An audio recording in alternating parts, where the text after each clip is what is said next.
Assalamualaikum warahmatullahi wabarakatuh.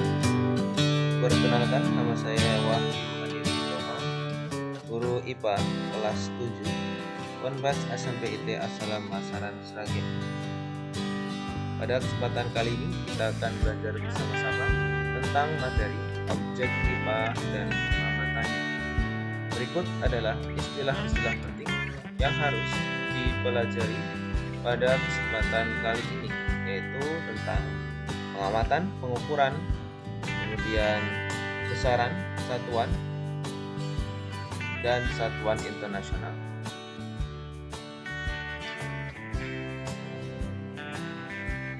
Di sekitar kita dapat kita pelajari melalui mata pelajaran IPA. IPA adalah ilmu tentang segala sesuatu yang ada di sekitarmu. Atau saintis mempelajari hal-hal yang terjadi di sekitar kita dengan cara melakukan berbagai penelitian yang sangat cermat dan hati-hati. Hasil temuan para peneliti tidak lain dan tidak bukan digunakan untuk kesejahteraan manusia. Contohnya televisi, smartphone, kemudian komputer, biji jagung hibrida, pupuk, dan sebagainya yang dimanfaatkan manusia dalam kehidupan sehari-hari. Pada bab ini, kita akan mempelajari apa yang diselidiki dalam IPA, bagaimana melakukan pengamatan, dan mempelajari pengukuran sebagai bagian dari pengamatan. Langkah yang paling awal untuk mempelajari benda-benda di sekitar kita dapat dilakukan melalui pengamatan atau yang biasa kita sebut dengan istilah observasi. Berdasarkan buku dari Kemendikbud RI, kita diminta untuk melakukan pengamatan. Mari kita lakukan pengamatan dengan cara mengamati saudara atau adik atau kakak. Mari kita sama-sama amati ciri-ciri dari saudaramu.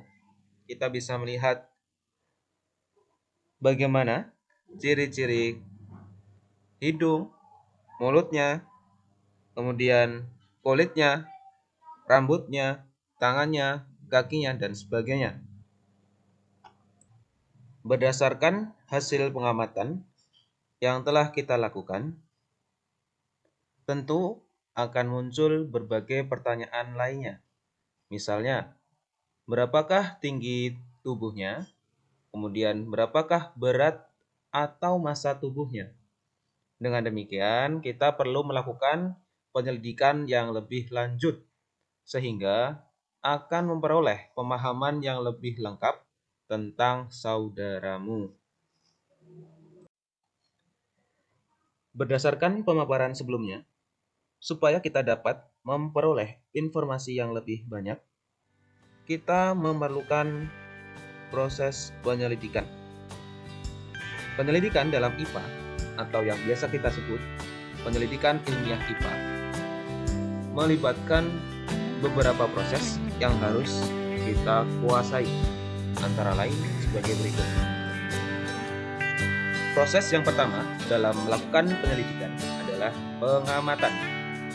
Pengamatan di sini kita menggunakan panca indera yang kita miliki, seperti mata, indera penglihatan, kemudian hidung, indera pembau, kemudian telinga, indera pendengaran, kulit, indera peraba, dan lidah, indera perasa, termasuk melakukan pengukuran dengan menggunakan alat ukur yang sesuai, misalkan penggaris dan sebagainya.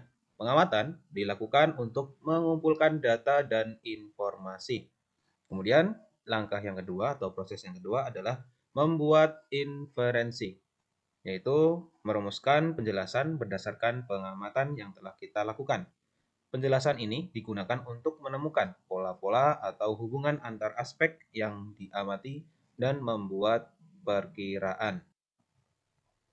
Contoh dari inferensi, misalkan kita melakukan pengamatan terhadap biji kecambah yang telah kita tanam. Misalkan pada hari kedua Tinggi tanaman kecambah adalah 2 cm.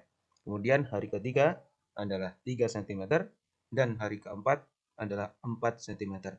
Tentunya kita dapat memperkirakan pada hari selanjutnya, hari keempat, 5, dan 6, berapa sentimeter pertumbuhan atau pertambahan panjang tanaman kecambah yang telah kita tanam. Proses yang terakhir adalah mengkomunikasikan. Mengkomunikasikan hasil penyelidikan secara lisan maupun secara tulisan. Hal yang dikomunikasikan termasuk data yang disajikan dalam bentuk tabel, grafik, bagan, dan gambar yang relevan. Di akhir pembelajaran daring kali ini, kita akan belajar sama-sama bagaimana cara menuangkan hasil pengamatan ke dalam tabel. Selanjutnya, sekilas saya akan menjelaskan tentang pengukuran bagian dari pengamatan. Memang dalam mengamati kita tidak terlepas dari mengukur. Dalam hal ini, misalkan kita mengamati seseorang, kita tentu akan mengukur tinggi badannya, kemudian berat atau massa tubuhnya, kemudian hal-hal yang lainnya yang dapat kita ukur menggunakan alat ukur. Misalkan untuk alat ukur tinggi adalah meteran atau penggaris. Kemudian untuk alat ukur massa tubuh adalah menggunakan timbangan.